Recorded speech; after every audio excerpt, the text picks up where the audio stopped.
Start करते हैं। आज क्या है? आज है मंडे। आज है मंडे और ये मंडे मॉर्निंग है। संडे को एक टेस्ट हुआ था, ठीक है। डाउट अगर होगा, अगर पेपर में कोई डाउट होगा तो आप मेरे को क्या करना, क्वेश्चन व्हाट्सएप कर देना। और मैं आपको सॉल्यूशंस बता दूंगा, या जो भी डाउट है आप मेरे से फ़ोन करके भी पूछ सकते हो, मतलब मैसेज करके भी पूछ सकते हो। हम क्या कर रहे थे लास्ट लेक्चर में? हम प्रोजेक्टाइल मोशन पे बात कर रहे थे। और प्रोजेक्टाइल मोशन में प्रोजेक्टाइल फ्रॉम अ हाइट हमने ये देख लिया था कि अगर पार्टिकल एक हाइट पर रखा है तो वहाँ पे कैलकुलेशंस करने के लिए मैंने आपको बता दिया था। तो बहुत ही आसान है, आपको U x you Y A x A Y ये चार वैल्यू कैलकुलेट करना है। जब भी टाइम ऑफ लाइट कैलकुलेट करने के लिए बोला जाए तो टाइम ऑफ लाइट के लिए क्या करना, वाई डायरेक्शन का मोशन देख लेना। जब भी आपको बोला जाए रेंज कैलकुलेट करने के लिए, तो रेंज कैलकुलेट करने के लिए यू कॉस थीटा मतलब एक्स डायरेक्शन का जो वेलोसिटी का कंपोनेंट है उसको टाइम ऑफ लाइट से मल्टीप्लाई कर देना। सिंप्लीफाई करने पर जो भी आता है वो आंसर होता है। फिर बेसिक और क्या होता है, किसी भी टाइम पर पार्टिकल का एक्स कोऑर्डिनेट वाई कोऑर्डिनेट निकालने के लिए बोल सकते हैं, किसी भी टाइम पर पार्टिकल का वेलोसिटी वेक्टर लिखने को बोल सकते हैं। तो इस तरह के क्वेश्चंस आते हैं। आज क्या करते हैं, आज एक ऐसा टॉपिक देखते हैं जो आपके लिए इतना ज़्यादा तो इम्पोर्टेंट है नहीं, बस मैं इंट्रोडक्शन बता दूंगा करना कैसे है। आपके लिए इतना ज़्यादा इम्पोर्टेंट है नहीं, लेकिन फिर भी कभी कभार अगर किस्मत बुरी हुई तो वैसे क्वेश्चन भी आ सकते हैं। तो मैं बता दूंगा, जितना कॉपी में लिखा रहेगा उतना प्रैक्टिस कर लेना, इससे ज़्यादा की ज़रूरत नहीं होगी। तो स्टार्ट करते हैं।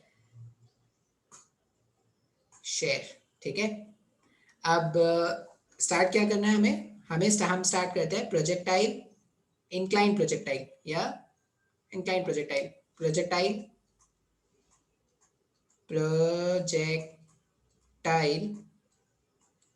On an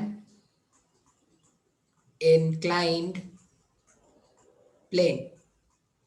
projectile on an inclined plane. देखो मैंने ऐसा पढ़ाया है ना, प्रोजेक्टाइल आपको ऐसा पढ़ाया है कि वो क्वेश्चन है।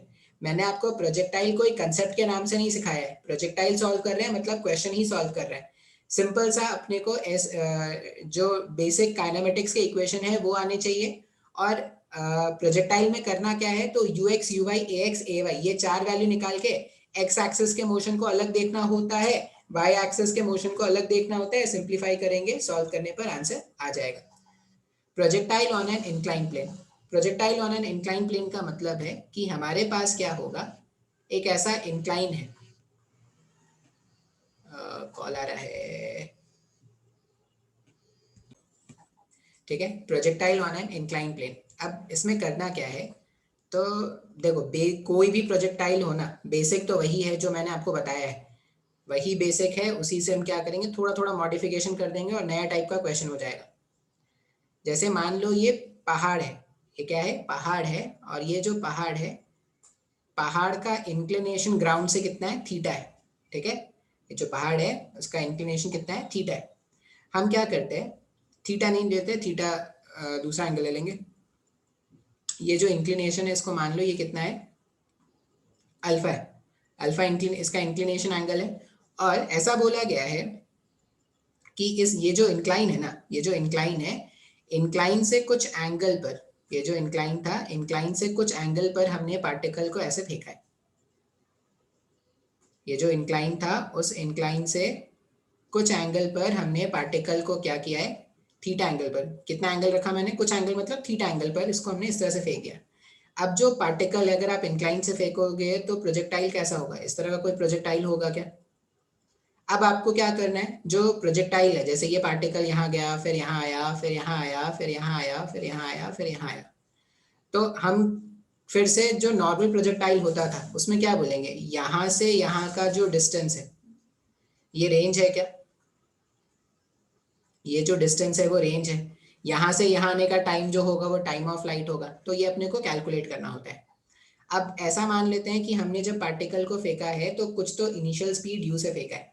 अब कोई भी प्रोजेक्टाइल हो, आपको बेसिक में चार वैल्यूज निकालने हैं, u x you Y A x A Y.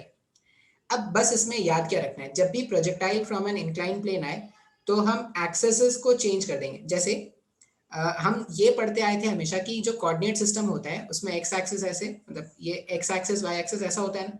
तो मैं पूरे जो मेरा व्हाइट पेपर है, जो मेरा ग्राफ पेपर होता था, ग्राफ पेपर में एक्स एक्सेस वाई एक्सेस अपने मन से कहीं पे भी बना सकते हैं ना। ऐसा तो जरूरी नहीं होता ना कि एकदम, अगर ये ग्राफ पेपर है तो ग्राफ पेपर के एकदम बीच में आपको एक्स एक्सेस और एकदम बीच में वाई एक्सेस बनाना है।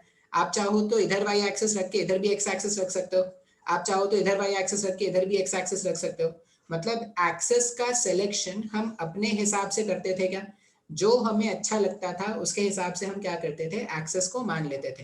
तो यहाँ पर हम क्या करेंगे, इस जब भी projectile from an incline plane का क्वेश्चन आए तो आप बस इतना याद रखना कि जो एक्सेसेस है, अभी तक जितने भी नॉर्मल क्वेश्चन सॉल्व करते थे उसमें नॉर्मल एक्सेस पे ही काम करते थे, ऐसा एक्स मानते थे ऐसा वाई मानते थे, इसमें यू को रिजॉल्व करते थे, u cos theta u sine theta, simplify करने से आंसर आ जाता था। Projectile from an incline plane में हम एक्सेस को चेंज कर देंगे। अब बोलोगे सर कैसे कर सकते हो ये, तो एक्सेस हम अपने हिसाब से कहीं पे भी रख सकते हैं। ऐसा कोई हार्ड एंड फास्ट रूल नहीं है कि हमेशा ये जो बॉटम लाइन है उसको ही एक्स मानेंगे और उसके परपेंडिकुलर को ही वाई मानेंगे। सिर्फ ये कब करना है, जब भी प्रोजेक्टाइल फ्रॉम इंक्लाइन प्लेन के क्वेश्चन आएंगे तो आप ऐसा मान लेना कि ये जो लाइन है, मतलब अलोंग द इंक्लाइन आप मान लेना एक्स एक्सिस। ये मैं इसलिए बोल रहा हूँ कि ये सबसे आसान तरीका है, बहुत सारे तरीके होते हैं इंक्लाइन प्रोजेक्टाइल के क्वेश्चन को सॉल्व करने के। सबसे आसान तरीका होगा आप अलोंग द इंक्लाइन मान लेना एक्स एक्सिस और परपेंडिकुलर टू द इंक्लाइन,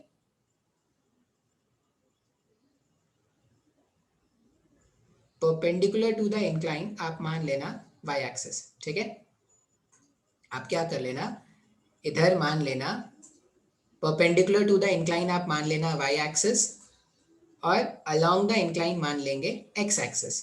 ठीक है, ये अजम्पशन आपको करना है तो आप ये अजम्पशन लिख दो। तो यहाँ पे हम लिख देते हैं, क्या लिख लेंगे, along the incline, along the, ये याद रख लेना है, along the incline x axis है और perpendicular to the incline, perpendicular to the incline, ये y एक्सिस है। ठीक है, अच्छा अब फिर से क्वेश्चन को अगर सॉल्व करना है तो ux uy ax ay calculate करना पड़ेगा। ये जो u है हमारे पास, ये जो u है यहाँ से यहाँ, अगर मैं u को एक्सिस के लॉन्ग रिजॉल्व करूं तो इस u का एक कंपोनेंट इधर बना सकते हैं। ये जो u है, इस u का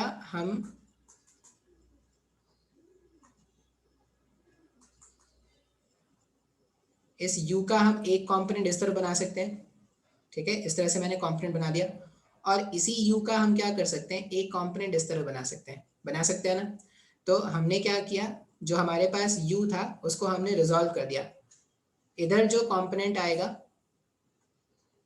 वो हो जाए, अच्छा जिसके साथ एंगल बनता है उसके साथ आता है cos थीटा, मतलब वेलोसिटी का x कंपोनेंट, इनिशियल वेलोसिटी का x कंपोनेंट कितना है, u cos थीटा का है, और इनिशियल वेलोसिटी का y कंपोनेंट कितना है, इनिशियल वेलोसिटी का y कंपोनेंट अभी भी u sin थीटा है।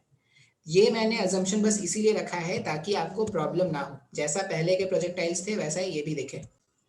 तो ux u cos थीटा लिख दिया, u by u sin theta लिख दिया। अब अगर आप एक्सेलरेशन ड्यू टू ग्रेविटी देखोगे ना, तो एक्सेलरेशन ड्यू टू ग्रेविटी क्या है, एक्सेलरेशन ड्यू टू ग्रेविटी हमेशा ऐसे सीधा दिखाते हैं, तो एक्सेलरेशन ड्यू टू ग्रेविटी क्या करेंगे, इस तरह से दिखा देंगे। अब ये जो एक्सेलरेशन ड्यू टू ग्रेविटी है इसका वैल्यू क्या है, इसका वैल्यू हम लिखते हैं g। अब इससे पहले वाले जितने भी प्रोजेक्टाइल्स होते थे ना उसमें g को रिजॉल्व करने की जरूरत नहीं पड़ती थी। क्यों नहीं पड़ती थी g को रिजॉल्व करने की जरूरत, क्योंकि g जो होता था वो y एक्सिस के अलोंग होता था। लेकिन अगर आप देखोगे ना तो हमारा एक्सिस अलग है, ये हमारा एक्सिस हो गया, ठीक है, ये y एक्सिस और ये x एक्सिस हो गया, और g इस बार क्या है, g जो है वो कुछ एंगल पर इंक्लाइंड है। कितना एंगल पर, अगर ये एंगल अल्फा है, अगर ये एंगल अल्फा है, देखिए ये जो ब्लू वाला, ये जो येलो वाला लाइन है, ये जो येलो वाला लाइन है ये x एक्सिस है, और ये y एक्सिस का जो रेड से डॉटेड मैंने बनाया y एक्सिस, मतलब ये 90 डिग्री है। अच्छा अगर मैं ऐसा बोलूं कि ये एंगल अल्फा है, अगर ये एंगल अल्फा हुआ तो ये जो बचा हुआ एंगल होगा वो 90 माइनस अल्फा है क्या, तो यहाँ पे हम कितना लिख देते हैं, ये जो एंगल है वो हमारे पास है 90 माइनस अल्फा। अगर ये 90 माइनस अल्फा है इसका मतलब क्या होगा, ये एंगल भी होगा अल्फा। अब अगर मैं इस g को रिजॉल्व करूं, तो g को अगर मैं रिजॉल्व करूंगा तो g का एक कंपोनेंट इस तरफ आएगा, कलर चेंज, g का एक कंपोनेंट इस तरफ आएगा। अब जिसके साथ एंगल बनता है उधर आ जाएगा g cos अल्फा, और जिसके साथ एंगल नहीं बनता उधर आ जाएगा g sin अल्फा। एकदम आराम से डायग्राम को देखना अभी, क्योंकि अगर अभी सोचोगे डायग्राम को समझने के लिए तो एकदम कॉम्प्लिकेटेड लगेगा कुछ भी नहीं समझ में आ रहा है। डायग्राम मैंने किस तरह से फॉर्म किया है, अगर ये ध्यान से देखोगे तो आपको समझ में आएगा। ये g cos अल्फा और ये g sin अल्फा मैंने दिखा दिया। अब ध्यान से देखिए, y एक्सिस ऊपर था और g cos alpha downward direction में है क्या, इसका मतलब एक्सेलरेशन अलोंग y एक्सिस जो है वो माइनस g cos अल्फा है। अब माइनस क्यों लिखा, क्योंकि वो पॉजिटिव डायरेक्शन के जस्ट ऑपोजिट है। उसी तरह अगर मैं एक्सेलरेशन अलोंग एक्स एक्सिस देखूं तो ये हो जाएगा minus of g sine alpha. अब जितने भी आपने प्रोजेक्टाइल पढ़े थे अभी तक, उसमें से ये प्रोजेक्टाइल सबसे अलग है। क्यों, क्योंकि अभी तक आप जो भी प्रोजेक्टाइल पढ़ते थे उसमें एक्स कंपोनेंट ऑफ एक्सेलरेशन नहीं होता था। इस बार कंपोनेंट का एक्स, एक्सेलरेशन का एक्स कंपोनेंट भी है जो रिटार्डेशन क्रिएट कर रहा है minus of g sine alpha का। तो ये मेरे पास 4 डेटाज हैं जो मैंने डायग्राम को बना के डायग्राम को बनाया है और डायग्राम से मैंने निकाला है। आपको भी क्या करना है, ये 4 डेटा पहले कलेक्ट करने पड़ेंगे। एक बार आपने ये डायग्राम बना लिया, ये डायग्राम समझ के और ये डेटा आपने कलेक्ट कर लिया, ये याद रखना पड़ेगा कि इंक्लाइन के अलोंग एक्स एक्सिस है और परपेंडिकुलर टू द इंक्लाइन जो है वो वाई एक्सिस है। अब एक एक करके क्या करते हैं, कैलकुलेशंस करने पर आते हैं। सबसे पहला कैलकुलेशन हमें करना होता है टाइम ऑफ लाइट का। सबसे पहला कैलकुलेशन हमें करना है टाइम ऑफ फ्लाइट का। अब टाइम ऑफ फ्लाइट के लिए हम क्या करते हैं, मान लो मैं किसी भी इंस्टेंट का y कोऑर्डिनेट लिखूं तो क्या होता है, y कोऑर्डिनेट होता है y initial velocity along y direction into time plus half a y t square, यही लिखते हैं। अब अगर पार्टिकल यहां से जाकर यहां आ गया, पार्टिकल जो है वो यहां से जाकर यहां आ गया, तो y डायरेक्शन में क्या हो गया, जितना ऊपर गया उतना ही नीचे आ गया। तो पूरे टाइम ऑफ फ्लाइट में y के प्लेस में 0 लिख देंगे, जैसा पहले सॉल्व करते थे अभी वैसा ही लिख रहे हैं। y के डायरेक्शन में अगर आप इनिशियल वेलोसिटी देखोगे तो y के डायरेक्शन में इनिशियल वेलोसिटी कितना है, y के डायरेक्शन में इनिशियल वेलोसिटी था u sin थीटा, t के प्लेस में रख देते हैं कैपिटल T क्योंकि टाइम ऑफ फ्लाइट कैलकुलेट कर रहे हैं। यहाँ पर हाफ, एक्सेलरेशन के प्लेस में क्या रखेंगे, एक्सेलरेशन के प्लेस में रखेंगे g cos अल्फा। जो एक्सेलरेशन है, एक्सेलरेशन के प्लेस में हम रख देते हैं g cos अल्फा और टाइम का स्क्वायर कैपिटल T का स्क्वायर। इसको अगर आप थोड़ा सिंप्लीफाई करोगे तो ये ऐसा आ रहा है u sin theta into t equals to half g cos alpha t square. अब यहाँ पर अगर मैं सिंप्लीफाई करके t का वैल्यू कैलकुलेट करूँ ना, तो t का वैल्यू कितना आ जाएगा, t का वैल्यू आ जाएगा u sin थीटा 2, ये 2 जाके ऊपर मल्टीप्लाई हो गया divided by g cos alpha. ये मेरे पास टाइम ऑफ फ्लाइट का वैल्यू आ चुका है। अब ये जो टाइम ऑफ फ्लाइट आया है, अब अगर देखोगे तो जो नॉर्मल प्रोजेक्टाइल होता था उसमें बस थोड़ा सा अलग आ गया, यहाँ पे g cos अल्फा आ गया डिनोमिनेटर में, बाकी वैल्यू सेम है। ठीक है, तो आप ना in general time of flight का फॉर्मूला ये याद रख सकते हो। देखो कैसे जनरल फॉर्मूला, किसी भी प्रोजेक्टाइल में अगर आपको टाइम ऑफ फ्लाइट का कैलकुलेट करना है तो कोई भी प्रोजेक्टाइल, किसी भी तरह का प्रोजेक्टाइल हो, टाइम ऑफ फ्लाइट जो है वो हमेशा 2 टाइम्स ऑफ वेलोसिटी का y component divided by acceleration का y कंपोनेंट है।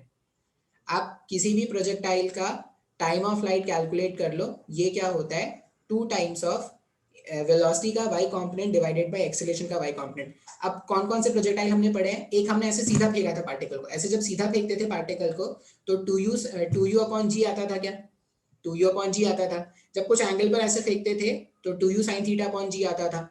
तो इस तरह से हम क्या करेंगे, टाइम ऑफ फ्लाइट कैलकुलेट करेंगे। अब रेंज कैसे कैलकुलेट करेंगे सर, तो रेंज का वैसे तो एक भारी भरकम सा फॉर्मूला है, लेकिन मैं आपको बोलूंगा आप रेंज के लिए कोई फॉर्मूला याद मत रखें।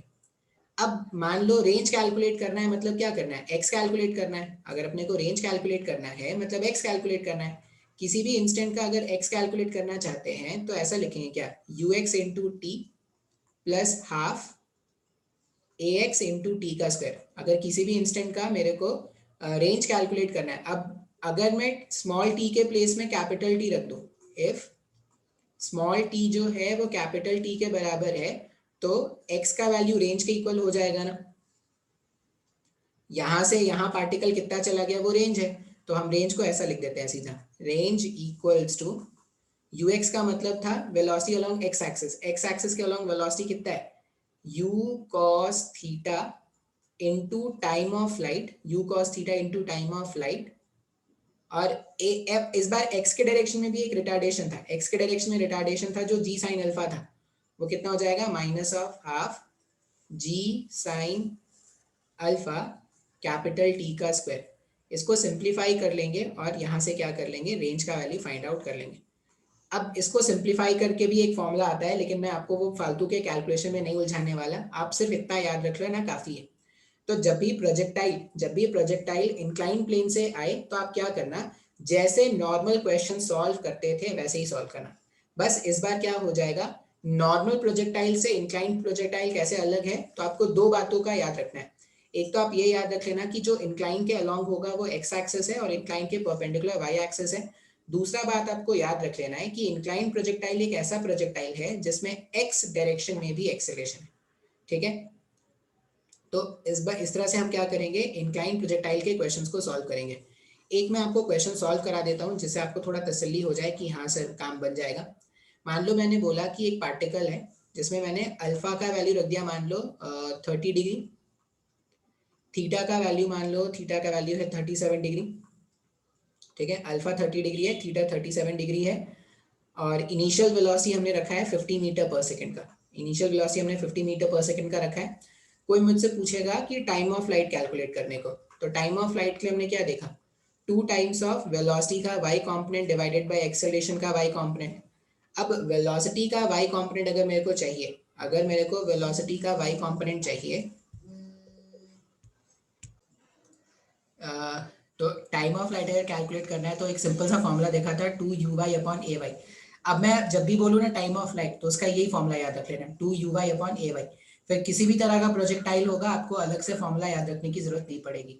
तो यहाँ पर टाइम ऑफ लाइट कितना लिखेंगे, 2 टाइम्स ऑफ, देखो u कितना रखा है हमने, u का वैल्यू हमने 50 रखा है और थीटा 37 है, तो u साइन 37 यहाँ पे रख देना, u साइन 37 मतलब 50 साइन 37 का वैल्यू रख देना यहाँ पर,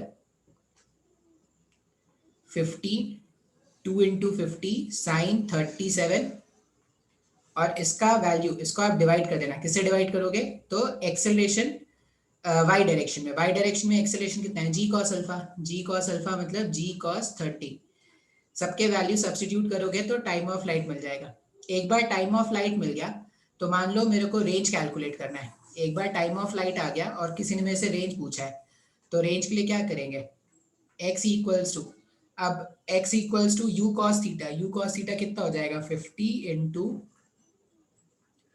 cos 37 into time of flight जो हमने इसे पहले वाले क्वेश्चन में कैलकुलेट किया होगा, फिर minus of half g sine alpha, minus of half g sine alpha t का स्क्वायर। अब साइन अल्फा, अल्फा कितना है 37 है, 37 का वैल्यू पुट करोगे, सिंप्लीफाई करने से आपके पास आंसर आ जाएगा। तो इस तरह से क्वेश्चन को सॉल्व करते हैं। अच्छा, यहाँ पर मैक्सिमम हाइट का कंसेप्ट नहीं होता है, मैक्सिमम हाइट अगर आप निकाल लोगे तो इंक्लाइन प्लेन से आप मैक्सिमम हाइट निकाल सकते हो, मतलब ये जो प्लेन है इससे परपेंडिकुलर डिस्टेंस आप ये निकाल सकते हो, तो ऐसे ग्राउंड से मैक्सिमम हाइट निकालना पॉसिबल नहीं होता। यहाँ से अगर निकालना होता है, इंक्लाइन से मैक्सिमम हाइट निकालना है तो नॉर्मल प्रोजेक्टाइल है जो मैक्सिमम हाइट का फॉर्मूला है वो यूज कर लेंगे, ठीक है। तो इस तरह से हमारे पास प्रोजेक्टाइल था, प्रोजेक्टाइल के हमने सारे क्वेश्चन सॉल्व कर लिए। अब हम क्या करेंगे, हम बात करेंगे वेरिएबल एक्सेलरेशन पर। ये 2 डायमेंशनल मोशन में अभी रिलेटिव मोशन भी आएगा, ठीक है। 2 डायमेंशनल मोशन का एग्जांपल रिलेटिव मोशन भी होगा, वो भी अपने को देखना है, लेकिन हम वो बात करेंगे वेरिएबल एक्सेलरेशन के बाद। नेक्स्ट जो टॉपिक है उसमें आपका डिफरेंशिएशन और इंटीग्रेशन का नॉलेज चेक होगा। अगर आपको डिफरेंशिएट करना और इंटीग्रेट करना अच्छे से आता है तभी आपको जो नेक्स्ट मैं सिखाऊंगा वो समझ में आएगा। नेक्स्ट में हम बात करेंगे non uniform non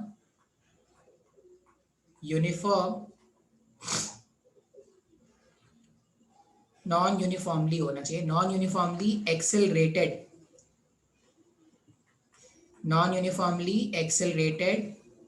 motion, non uniform accelerated motion का मतलब क्या है? जैसे मैंने आपको फ्री फॉल पढ़ाया था, मैंने आपको फ्री फॉल के क्वेश्चन सॉल्व कराए थे, फिर s equals to u t plus half a t square, v equals to u plus a t, v square u square plus two s, ये सारे जो क्वेश्चंस मैंने आपको सॉल्व कराए थे, उन सारे क्वेश्चंस में उन सारे क्वेश्चंस में एक्सेलरेशन क्या होता था? कांस्टेंट होता था। मतलब अभी तक हम जो भी पढ़ते थे उसमें एक्सेलरेशन क्या था? कांस्टेंट था। अब जो हम क्वेश्चन देखने वाले हैं या अब जो हम पढ़ने वाले हैं उसमें एक्सेलरेशन क्या है? वेरिएबल है। अब एक्सेलरेशन वेरिएबल है का मतलब क्या है? मान लो किसी ने आपको बोला कि जो पार्टिकल है, पार्टिकल का एक्सेलरेशन है, सिंपल सा ऐसा लिखा है, पार्टिकल का एक्सेलरेशन है ट्वाइस ऑफ टी का। अगर आपको ऐसा किसी ने बोला कि पार्टिकल का जो एक्सेलरेशन है वो ट्वाइस ऑफ टी का है, अब अगर आप देखोगे तो टाइम, अब ये टाइम क्या है? टाइम तो गतिशील है, टाइम बढ़ता रह रहा है, बढ़ रहा है, बढ़ रहा है, बढ़ रहा है। अब अगर टाइम का वैल्यू चेंज होगा तो ये जो एक्सेलरेशन है, एक्सेलरेशन का वैल्यू भी चेंज हो जाएगा क्या? जैसे एक्सेलरेशन अगर आप t इक्वल्स टू 1 सेकंड पर फाइंड करोगे तो t इक्वल्स टू 1 सेकंड पर जो एक्सेलरेशन आ रहा है वो 2 आ रहा है, लेकिन यही एक्सेलरेशन अगर आप t इक्वल्स टू 2 सेकंड पर फाइंड करोगे तो ये जो एक्सेलरेशन का वैल्यू है ये 4 आ गया क्या? उसी तरह अगर कोई और टाइम पर कोई पूछता, मान लो एक्सेलरेशन में कैलकुलेट करना चाहता हूँ 5 सेकंड पर, अगर 5 सेकंड पर कोई मेरे से एक्सेलरेशन पूछेगा तो एक्सेलरेशन का वैल्यू मैं कितना रख दूंगा? 10 रख दूंगा क्या? इसका मतलब मैं ये देख रहा हूँ कि अगर किसी पार्टिकल का एक्सेलरेशन इस तरह से गिवन है ट्वाइस ऑफ टी, मतलब अलग अलग टाइम में पार्टिकल का एक्सेलरेशन अलग अलग है ना। अब अगर जब भी एक्सेलरेशन वेरिएबल है, जब भी एक्सेलरेशन वेरिएबल है तो v equals to u plus a t, ये जो हमने फॉर्मूला लिखा था ना, v equals to u plus a t, ये सारे फॉर्मूला लिखे थे ना, v equals to u plus a t, s equals to u t plus half a t square, ये जितने भी फॉर्मूलाज हमने डिराइव किए थे सब कांस्टेंट एक्सेलरेशन वाले फॉर्मूले थे। अब अगर एक्सेलरेशन कांस्टेंट नहीं है ना तो हम ये सारे फॉर्मूलाज यूज भी नहीं कर पाएंगे।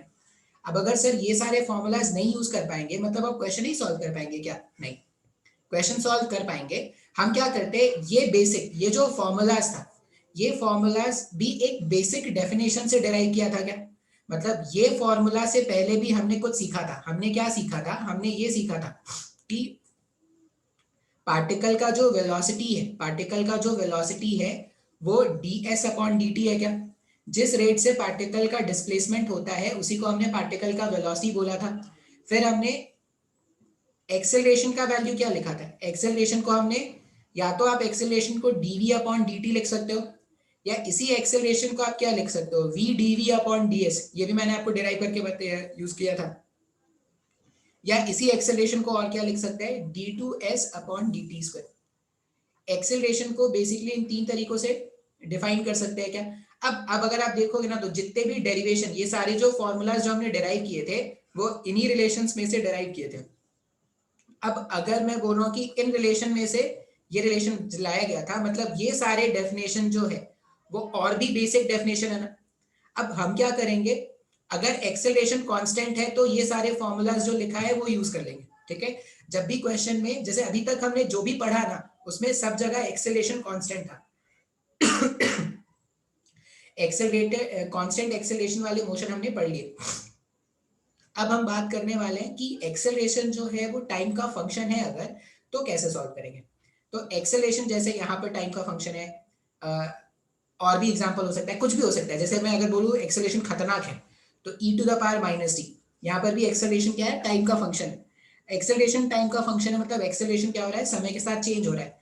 या एक्सेलरेशन जो है, एक्सेलरेशन हमेशा ऐसा नहीं है कि सिर्फ टाइम का ही फंक्शन हो सकता है। एक्सेलरेशन अगर वेरिएबल होना है तो मैं ऐसा बोल सकता हूँ ना कि एक्सेलरेशन जो है वो v स्क्वायर है। इसका मतलब यहाँ पे v क्या है? यहाँ पर v जो है वो पार्टिकल का इंस्टैंटेनियस वेलोसिटी है, इंस्टैंटेनियस वेलोसिटी। इसका मतलब अगर पार्टिकल का इंस्टैंटेनियस वेलोसिटी चेंज होगा तो पार्टिकल का एक्सेलरेशन भी चेंज हो जाएगा। तो हम ये बात कर रहे हैं कि अब जो पार्टिकल पे लगने वाला एक्सेलरेशन है वो कोई कांस्टेंट नहीं है, वो टाइम का फंक्शन हो सकता है, वेलोसिटी का फंक्शन हो सकता है, डिस्प्लेसमेंट का फंक्शन हो सकता है, इस तरह से अलग अलग फंक्शंस हो सकते हैं। अब अगर नॉन यूनिफॉर्मली एक्सेलरेटेड मोशंस है तो क्वेश्चंस को कैसे सॉल्व करेंगे? तो v equals to u plus a t s equals to ut plus half a t square, ये सारे फॉर्मूलाज नहीं यूज कर सकते। अब ये सारे फॉर्मूलाज नहीं यूज कर सकते तो हम क्या करेंगे, जो और बेसिक फॉर्मूला था v equals to d s by d t, a equals to d v by d t, v equals to d v upon d s, acceleration equals to d two s upon d t square, ये सारे formulas हम क्या करते हैं, use करते हैं। आप बोलोगे सर कैसे पता चलेगा कि किस क्वेश्चन में क्या करना है, तो वो आपको ये बेसिक डेफिनेशंस हमें हमेशा याद रखना पड़ेगा और थोड़ी बहुत प्रैक्टिस आपको आनी करनी पड़ेगी, ठीक है। जैसे मैं कुछ क्वेश्चंस आपको सॉल्व करके बताता हूँ कि मैं कैसे सॉल्व कर सकता हूँ। मान लो मेरे को किसी ने बोला कि जो पार्टिकल है, मेरे को किसी ने बोला, ये एग्जाम्पल्स है, एग्जाम्पल्स को ध्यान से देखना है, एग्जाम्पल से ही आप सीखोगे। मान लो किसी ने बोला कि पार्टिकल का जो डिस्प्लेसमेंट है, the displacement of the particle,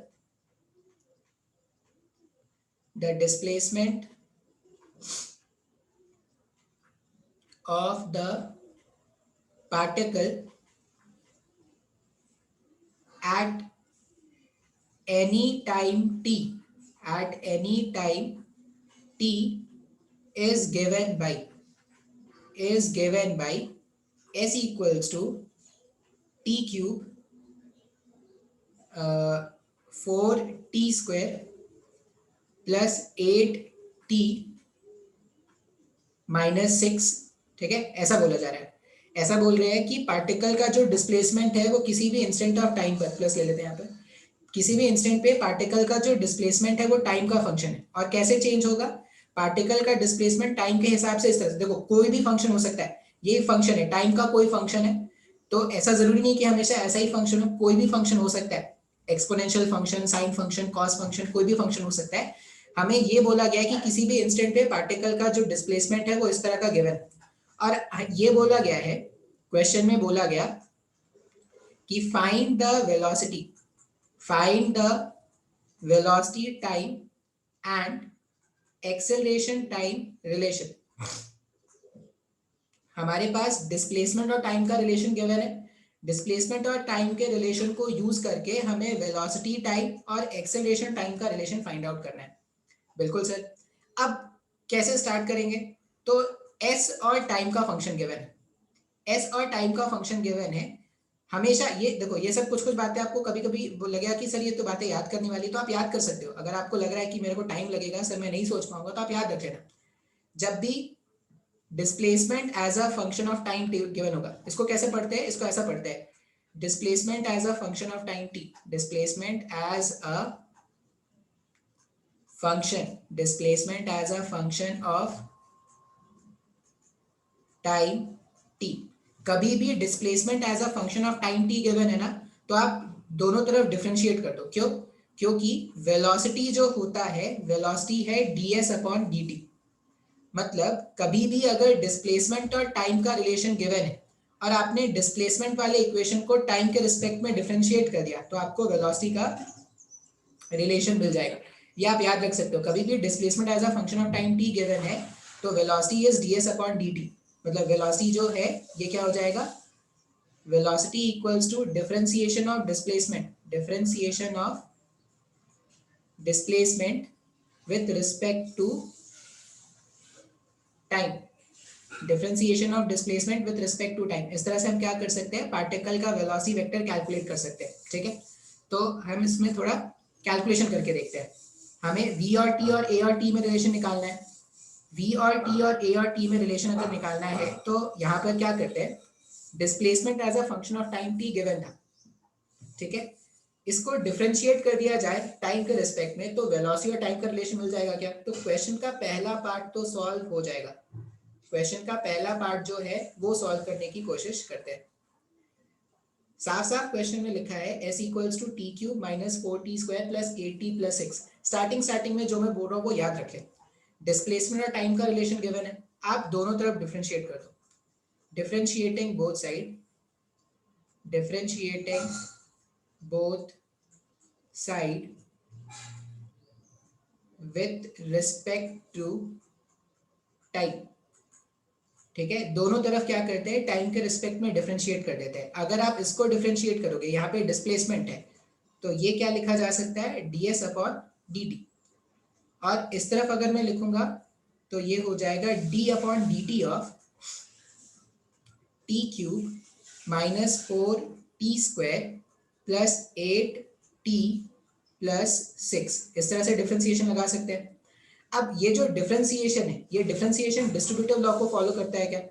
अगर डिफरेंशिएशन डिस्ट्रीब्यूटिव लॉ को फॉलो करता है तो जो एक्सप्रेशन मैंने लिखा है मैं उसको चेंज करके ऐसा भी लिख सकता हूँ D upon d T of T cube, ये पहला टर्म हो जाएगा, -4 कांस्टेंट है, इंटीग्रेशन से बाहर निकाल देते हैं, D upon d T of T square plus 8 भी कांस्टेंट था, बाहर निकाल दिया, D upon d T of T plus D upon d T of 6।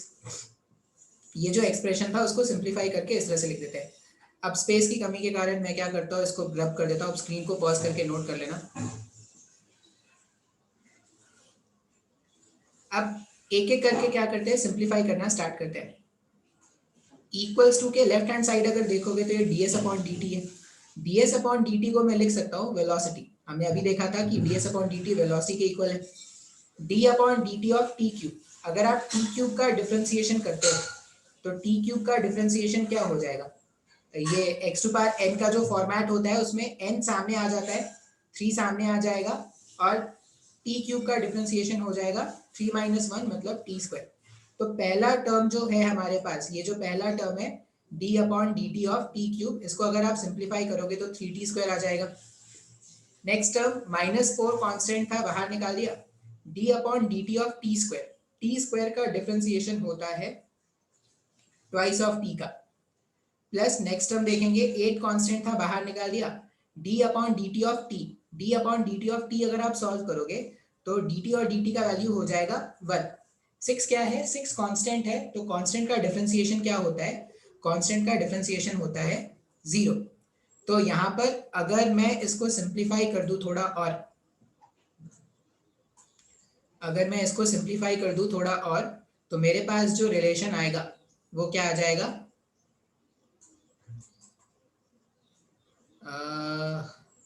ये v equals to 3t square minus 8 into t plus 8। ये मेरे पास वेलोसिटी और टाइम का रिलेशन है जो मैंने फाइंड आउट कर लिया। अब क्वेश्चन का पहला पार्ट तो यही था। क्वेश्चन का पहला पार्ट मुझे क्या करना था, वेलोसिटी और टाइम में रिलेशन निकालना था, तो मैंने वेलोसिटी और टाइम में रिलेशन तो निकाल लिया।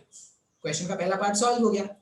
अब मुझे क्या करना है, मुझे एक और चीज फाइंड करना था क्वेश्चन में। अब अगर वेलोसिटी और टाइम का रिलेशन मिल गया ना, मान लो किसी ने आपसे पूछा होता, मैं सेकंड क्वेश्चन भी सॉल्व करूंगा लेकिन इसी में अगर मैं बोलूं, अगर आपसे किसी ने पूछा होता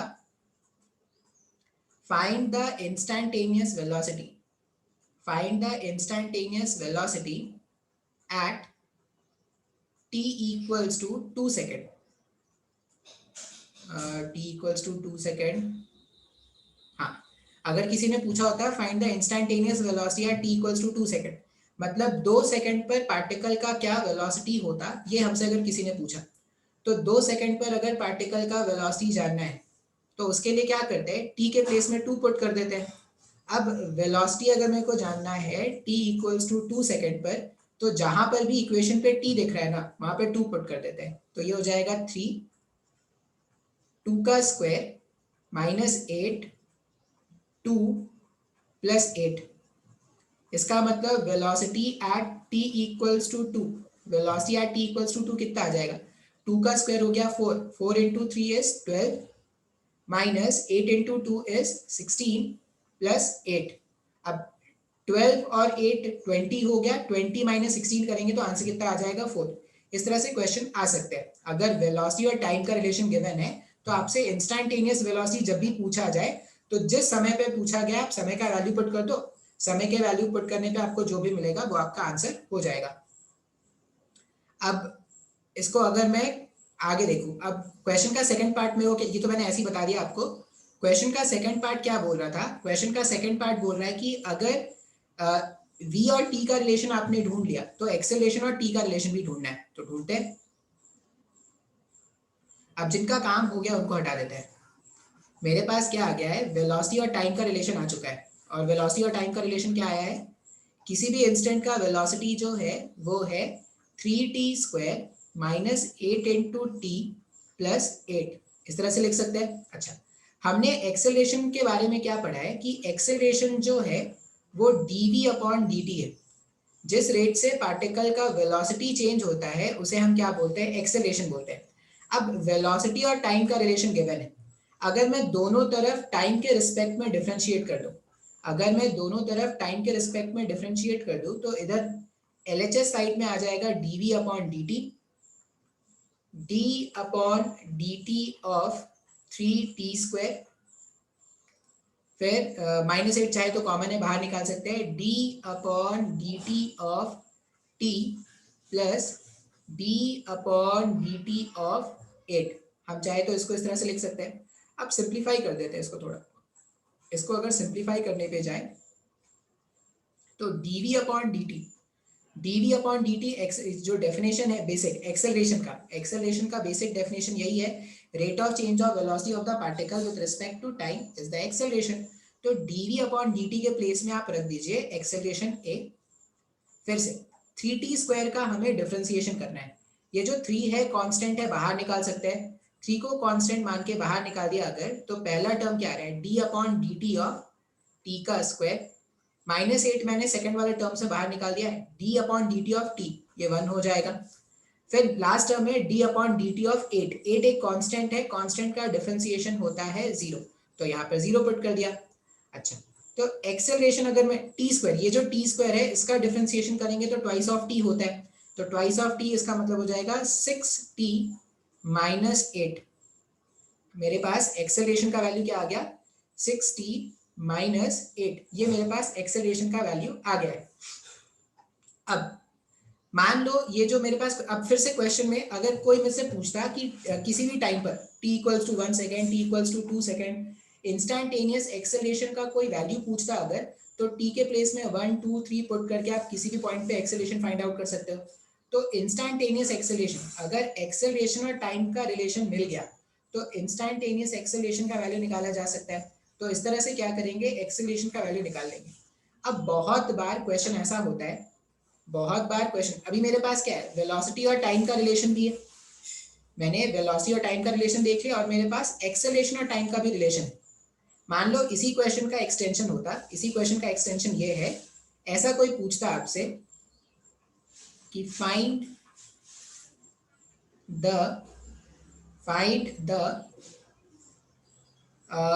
velocity of the particle, find the velocity of the particle,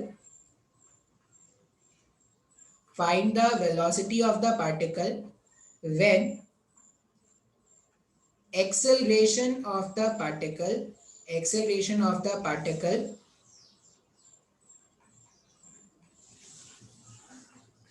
is 0। Find the velocity of the particle when acceleration of the particle is 0। Particle का एक्सेलरेशन अगर 0 है, जिस समय पर पार्टिकल का, find the velocity of the particle when, मतलब जिस समय पर पार्टिकल का एक्सेलरेशन 0 है उस समय पर पार्टिकल का वेलोसिटी क्या होगा ये कैलकुलेट करना है। अब मेरे पास एक्सेलरेशन का और टाइम का एक रिलेशन है, क्या है, एक्सेलरेशन जो है वो 60 माइनस 8 का है। अब एक्सेलरेशन 0 रखने का मतलब है कि ये जो 60 माइनस 8 है, इसमें टाइम के अलग अलग वैल्यूज होने पर एक्सेलरेशन के अलग अलग वैल्यूज होंगे क्या, मुझे उस समय का टाइम चाहिए जब एक्सेलरेशन का वैल्यू क्या है, 0 है। तो अगर मैं एक्सेलरेशन को 0 पुट कर दूं, इसका मतलब 6t माइनस 8 को मुझे 0 से इक्वेट करना है। 6t माइनस 8 0 है, तो हम ऐसा भी बोल सकते हैं कि टाइम जो है वो 4/3 सेकेंड्स का है। मतलब जब टाइम 4/3 सेकेंड्स का है तो पार्टिकल का जो एक्सेलरेशन है वो 0 हो गया क्या। एक बार मेरे को टाइम का वैल्यू मिल गया, एक बार मेरे को टाइम का वैल्यू मिल गया, तो किसी भी टाइम पर अगर पार्टिकल का वेलोसिटी जानना है तो मेरे पास वेलोसिटी और टाइम का रिलेशन तो है। हमारे पास किसी भी टाइम पर वेलोसिटी का जो रिलेशन है वो है 3t² minus 8 into t plus 8। अब मेरे को वेलोसिटी जानना था जब पार्टिकल का एक्सेलरेशन 0 है, या मैं ऐसा भी बोल सकता हूँ, क्वेश्चन मुझसे ये पूछा है कि find the velocity of the particle when time is 4/3 seconds. अब फिर से क्या करते हैं, टाइम के प्लेस में पुट कर देते हैं 4/3, जहां जहां पे भी टाइम है वहां पे आप पुट कर दो 4/3 और सॉल्व कर दो। अब इसको सॉल्व करने पर जो भी आएगा वो अपना आंसर है। मैं सॉल्व कर देता हूँ थोड़ा बहुत। ये 3 है, ये 16/9 हुआ, ये हो जाएगा 32/3 प्लस 8, ये 3 1 हो जाएगा और ये 3 हो जाएगा।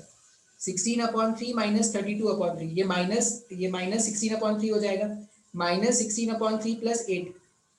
इसमें इसमें क्या सॉल्व, लास्ट में कितना आ रहा है सॉल्व करने पर, -16/3 प्लस 8। अब इसको अगर आप सिंप्लीफाई करोगे ना, 8 इंटू 3 इज 24, 24 माइनस 16, 24 माइनस 16 मतलब 8/3। मतलब जब पार्टिकल का जब एक्सेलरेशन जीरो है, जब पार्टिकल का एक्सेलरेशन जीरो है, तब उसका जो वेलोसिटी था वो कितना था, 8/3। अच्छा, मान लो क्वेश्चन ऐसा पूछता कि find the acceleration of the particle. Question ये पूछता कि find the acceleration of the particle when its velocity is zero. Find the acceleration of the particle, find the acceleration of the particle when its velocity is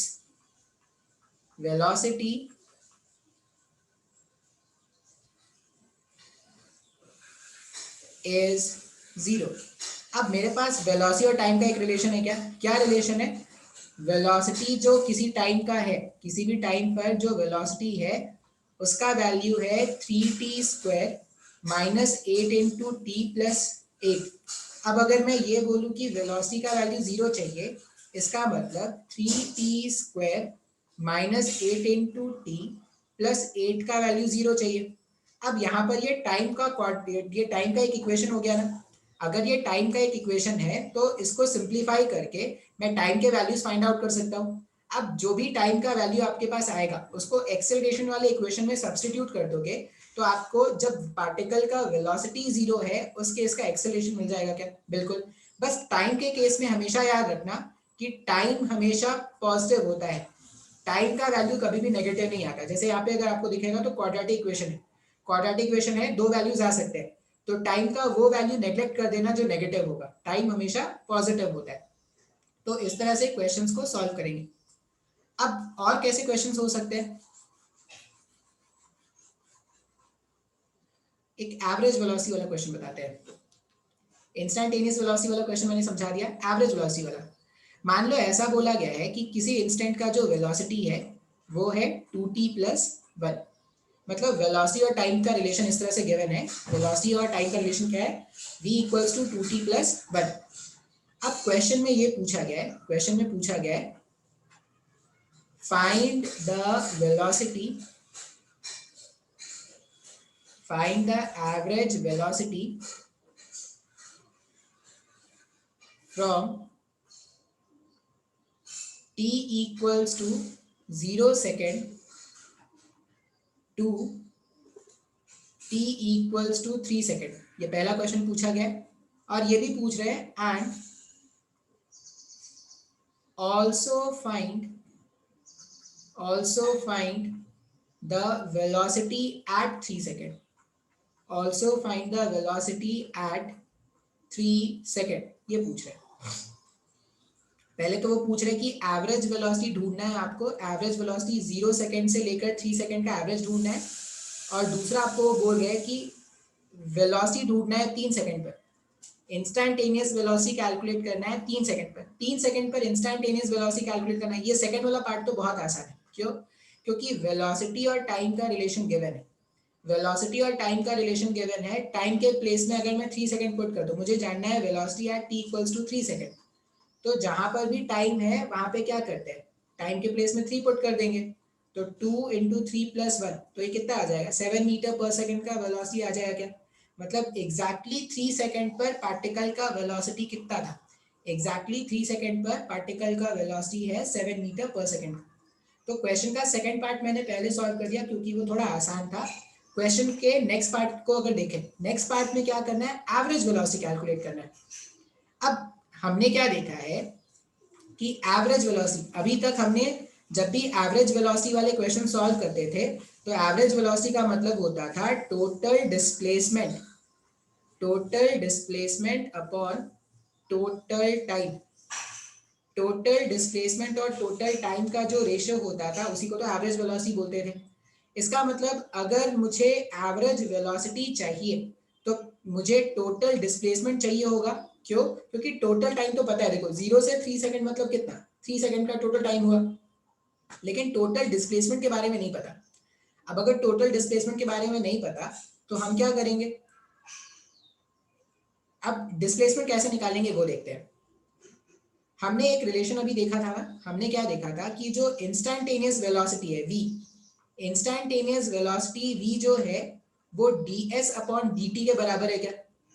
किसी भी instant का अगर मेरे को velocity लिखना है तो वो क्या है, ds अपॉन dt। अच्छा, मैं इसको सिंप्लीफाई करके इस तरह से लिख सकता हूँ क्या, v dt जो है वो ds है, मैंने dt वाले टर्म को उधर भेज दिया, v dt जो है वो ds के बराबर है। अच्छा, अब अगर मैं इंटीग्रेट कर दूं दोनों तरफ, इंटीग्रेटिंग बोथ साइड, अगर मैंने कर दिया इंटीग्रेटिंग बोथ साइड, दोनों तरफ क्या करते हैं, इंटीग्रेशन कर देते हैं। अब अगर आप दोनों तरफ इंटीग्रेशन करोगे तो यहाँ पर ऐसा आ जाएगा क्या, integration ds equals to integration v dt। अच्छा, ये इंटीग्रेशन ds का मतलब क्या है, ds मतलब स्मॉल डिस्प्लेसमेंट, ds का मतलब ये जो ds मैंने लिखा है ds अपॉन dt में जो ds होता है, ds का मतलब होता है स्मॉल डिस्प्लेसमेंट।